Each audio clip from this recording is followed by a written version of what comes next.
Hello. So let's talk a bit about the importance of emotions. So, of course, emotions and feelings and the magic of them could be a 7-year long program. And I'm just going to do a few bullet points that fit into a few minutes. So I went to graduate school to be a therapist. So obviously, I think that emotions are really, really important. And yet we live in a society that tells us not to feel emotions, or that feeling big emotions has to stay at home and can't be leaked into work, and all of these different messages. And there's such a big market for things that help to numb our pain, or that give us positive feedback for numbing our pain.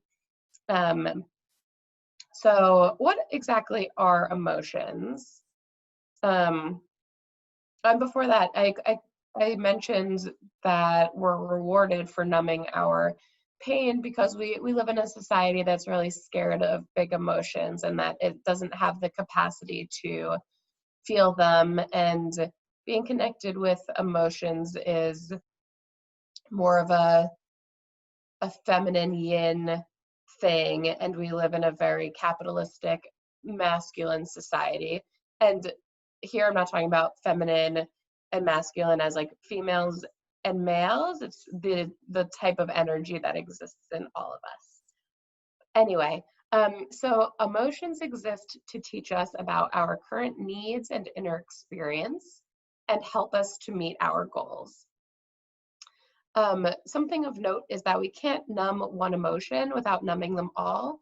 If we say, I want to feel everything, but I hate feeling sad, so I'm just going to avoid feeling sad, all of the methods that we take to avoid sadness will really numb us from all of our emotions. And emotions will always come out in one way or the other. I think about it as a pot of boiling water.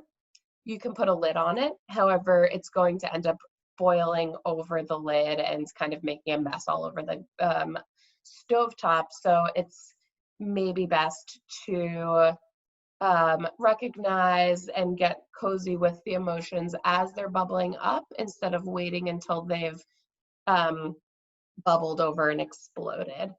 And typically the things that we do to avoid our emotions makes it worse in the long term for us than if we just kind of sat with the emotions to begin with. However, sitting with emotions is hard and kind of scary sometimes.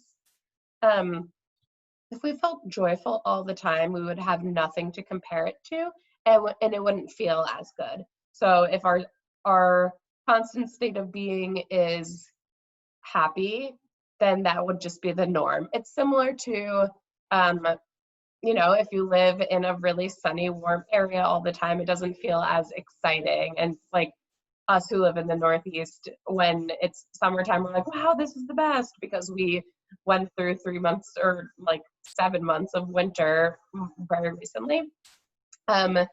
Emotions help us to empathize and connect with others. And I really liked this chart to the right from Empowering Women Now. And she shares all these emotions that are typically considered more quote unquote negative. And I really like them. So a few that I want to highlight: anger shows what you're passionate about, where your boundaries are, and what you believe needs to change about the world. That's really cool. So emotions help to teach us about ourselves. Shame shows you that you've internalized other people's beliefs about who you should be or who you are, and that you need to reconnect with yourself. So I highly recommend looking over all of these and kind of seeing what comes up for you with them.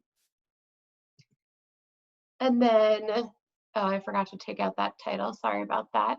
Lastly, I wanted to share something called Ride the Wave.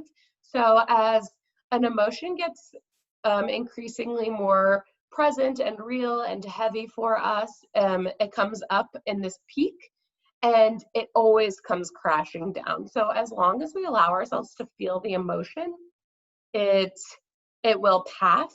And so instead of trying to, when you're in the ocean and you try to run away from a rip current, and that typically makes it worse for you, instead of just like kind of sinking into it and letting the water carry you out, that's when you get the best and safest results. And so ride the wave. It says experience your emotion as a wave coming and going.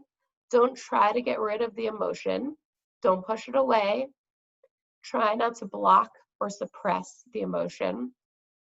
And don't try to keep the emotion around or hold on to it or amplify it.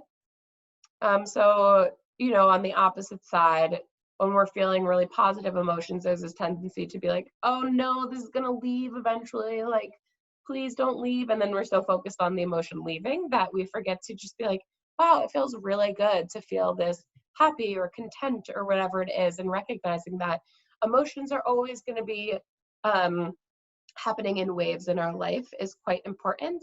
And just as a plug, therapy is really important. And if you need help or support finding somebody to talk to about emotions, please let me know, and I'm happy to help anybody with that. And I hope you have a glorious rest of your day.